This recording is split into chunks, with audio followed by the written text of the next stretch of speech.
17.5 trillion रुपए तो ਵੱਧ ਵਜਨ ਦਾ ਵਿਫਾਕੀ ਬਜਟ ਅੱਜ ਪੇਸ਼ ਹੋਏਗਾ। ਸਰਕਾਰੀ ਮੁਲਾਜ਼ਮਾਂ ਦੀਆਂ ਤਨਖਾਹਾਂ ਤੇ ਪੈਨਸ਼ਨ ਵਿੱਚ ਵਾਧੇ ਦਾ ਇਮਕਾਨ ਹੈ। सोलर पैनल से सेल्स टैक्स की शरह वधा के 18% करने की तजवीज़ वापस। दरामदी इलैक्ट्रिक गड्डियां ते सेल्स टैक्स 5% तक वधाउण दा इम्कान है। पेट्रोलियम लेवी तो 1727 अरब वसूली का प्लान। विफाकी काबीना का इजलास अज दोपहर 2:30 बजे तलब नवे विफाकी बजट की मंजूरी दी जाएगी।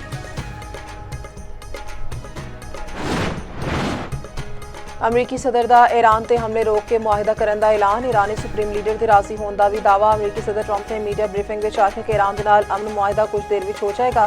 दस्तावेजात आखिरी मरहले में ने मुआहदे लिए पाकिस्तान बेहतरीन किरदार अदा कर रहा है। वज़ीर आज़म पाकिस्तान ते फील्ड मार्शल अजीम शख्सियत ने दस्तखत की तकरीब यूरोप में होने का इम्कान है। अमरीका वालों जेड इवेंट्स शरीक होने के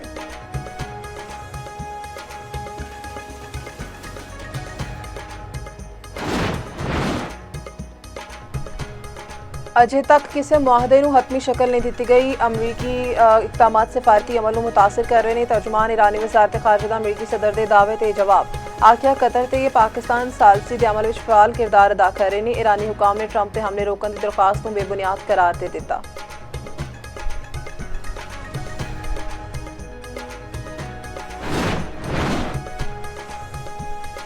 विफाकी वज़ीर दाखिला मोहसिन नकवी दी CMH पेशावर आमद। पाक फौज के फैडरल कांस्टेबलरी के एहलकारां की अयादत की। पाक फौज के FC एहलकारां के जज्बे ते फरशनासी नूं सराहिया।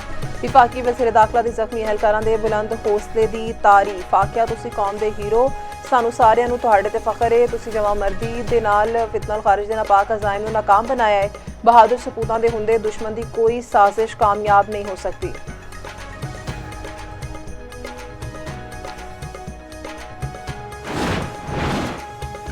फीफा वर्ल्ड कप का आगाज। इफ्तिताही मैच मैक्सिको के नाम जनूबी अफ्रीका को 2-0 नाल शिकस्त दी।